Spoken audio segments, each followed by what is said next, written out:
Good morning. We're going to talk about Bast today. Bast, the goddess of Egypt. She was a fierce protector goddess of the lower Egypt. She was originally depicted as a goddess with a lioness's head, and she was very fierce. She definitely had this side to her. And then when the Romans occupied Egypt, they decided that she was much like their goddess Artemis, and then made her a lunar goddess and domesticated her with the domestic cat.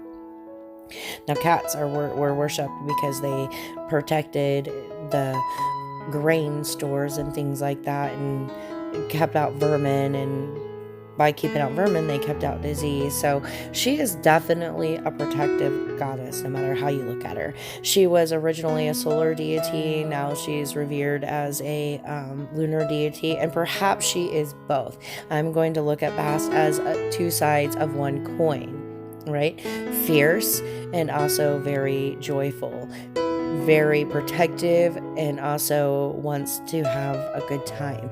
She is just this amazing goddess that is great to get to know her. So if you want to know more about Bast, follow along, because later on this week you're going to get another video where I wrote an invocation to Bast and made an anointing oil blend.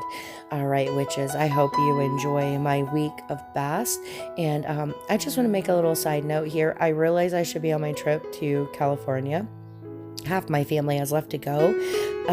One of my daughters and myself stayed back because I passed out, had a seizure, and was admitted to the hospital. I also have to have some testing done for my heart. So as I get updated, I'll let you guys know what's going on. Until then, we'll talk soon, witches.